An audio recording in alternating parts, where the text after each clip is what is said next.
So Aljamain Sterling versus Cory Sandhagen just got added to the main card of UFC 250, Nunes versus Spencer, and I can't wait for this fight. However, I am left with a lot of questions about what's going to be going on in the future of the Bantamweight division regarding a title belt. I know there is no title on the line between Sterling and Sandhagen, so I'm going to get to that as well in this video. I'm also going to give a prediction and breakdown. We'll get to the prediction and breakdown straight away. I'll talk about the rest of it later on.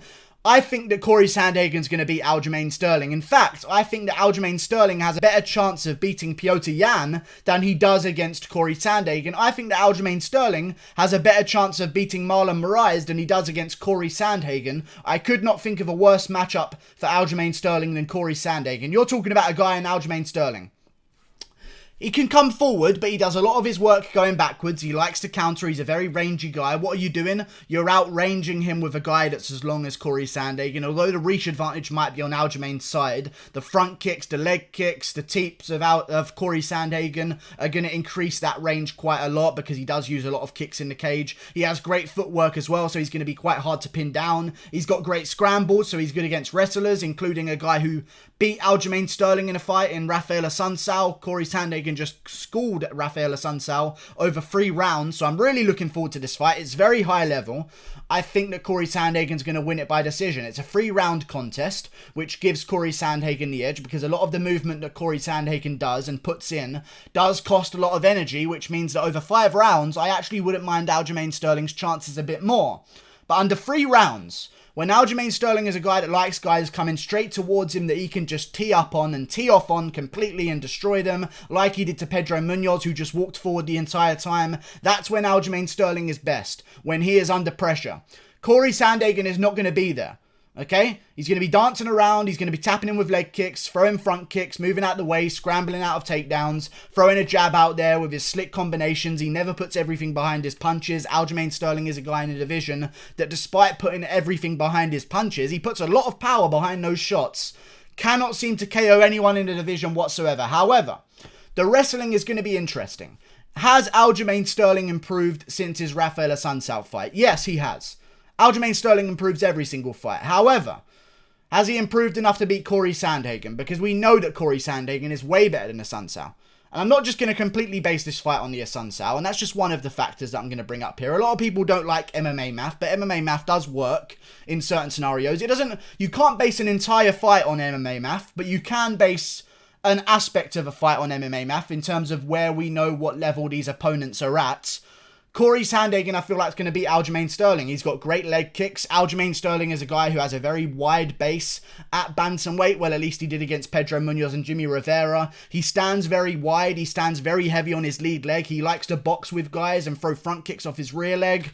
He's very weird, but I think that Cory Sandhagen's going to be able to figure him out, especially with that heavy lead leg and that wide stance. Cory Sandhagen's going to have a field day with leg kicks, I feel like, and front kicks, and I think he's just going to keep Aljamain Sterling at bay the entire fight. Aljamain Sterling is very good.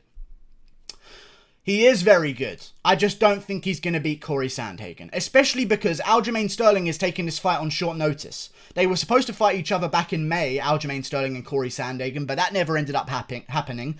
Aljamain Sterling is coming off a broken hand. You know, Cory Sandhagen was supposed to be fighting in January at UFC Raleigh against Frankie Edgar. He's been training and in camp for a very, very long time. And again, I'll bring this up. Cory Sandhagen has had a full camp for Frankie Edgar at UFC Raleigh that never ended up happening outside of the current lockdown. Outside of the current pandemic, as I'll pronounce differently so that the YouTube algorithms can't track me down and demonetize me. The pandemic has meant that Cory Sandhagen has had a full camp outside of it. He's had a real camp here, a real full camp for Frankie Edgar. He's now going to be taking all of that levels of preparedness and readiness into this Aljamain Sterling fight, and I just don't feel as though Aljamain Sterling is as prepared as Cory Sandhagen is. That's another factor for Cory Sandhagen in this fight. I think he's going to win. I could not think of a worse matchup for Aljamain Sterling. In my opinion, Aljamain Sterling should have just waited and fought Petr Yan on one of the cards that's coming up on Fight Island. Let's talk about that. What's going to happen with the belt now? Because Henry Cejudo has reiterated again, other than what his manager is telling us, which is Ali Abdelaziz, so don't listen to a word he says, because he's a snitch, lying, terrorist rat. But either way, we're going to forget about all that. We're talking about the fights. Petr Yan is fighting for the belt next. If Aljamain Sterling versus Cory Sandhagen does not have a belt on the line, you can bet your bottom dollar that Petr Yan is going to win a fight against whoever he's facing for the belt. I think it's going to be Marlon Moraes. I think that's where they're going to go with this, because Marlon Moraes did beat Aljamain Sterling. However, I don't like that they're doing that. I don't like that it's Petr Yan versus Marlon Moraes for the vacant belt, because that's what I think it's going to be. I really don't like that. What if Marlon Moraes wins? Now you've got a champion who not only has beaten Aljamain Sterling, so if Aljamain Sterling does beat Sandhagen, that's going to be a weird situation, although there could be a rematch, and a rematch would be very justified. They fought each other a long time ago. Aljamain would have now been on a 4-fight win streak since their last showing.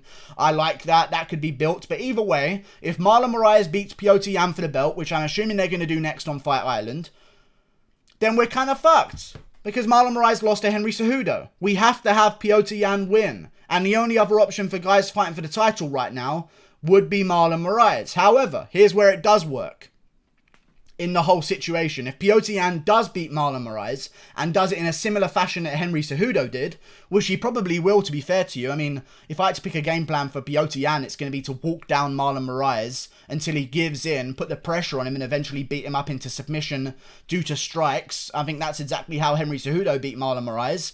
That's a good look for the new champion in Petr Yan. At least then you could say that Petr Yan is at least as good as Henry Cejudo.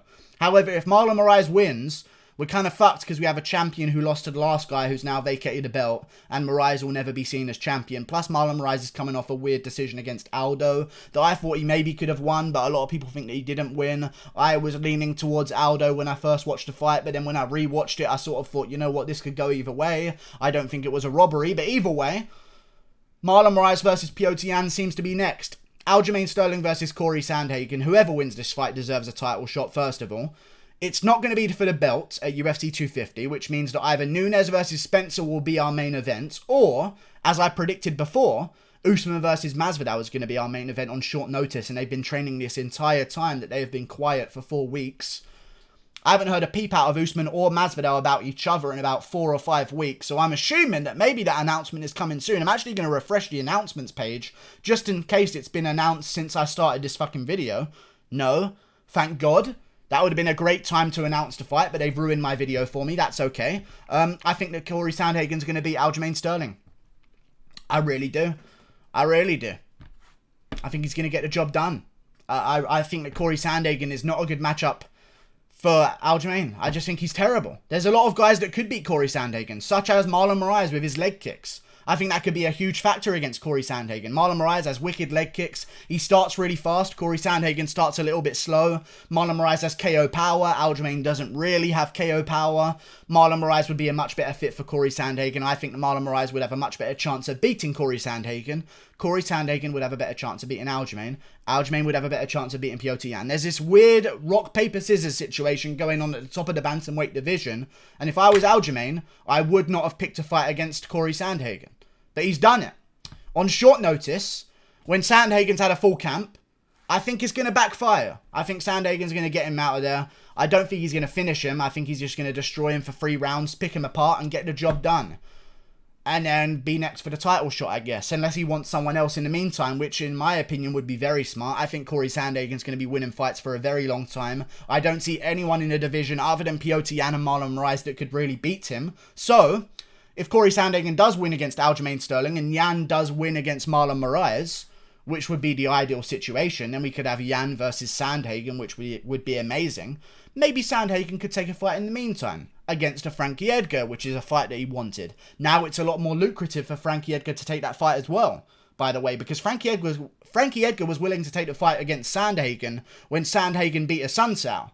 What when Sandhagen beats Aljamain Sterling and then has a title shot waiting for him? I think Edgar's going to be wanting that fight a lot more. So if Sandhagen does want a free paycheck, beat Aljamain Sterling, and then just see what you want to do.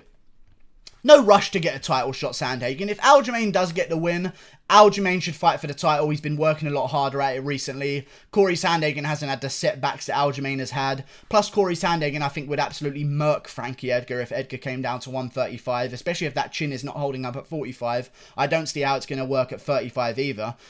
I think Cory Sandhagen should maybe play the game if he wins this one, but it's an amazing fight either way. Aljamain Sterling's got good leg kicks. I just think he requires guys to move towards him too much. That's where he does his best work.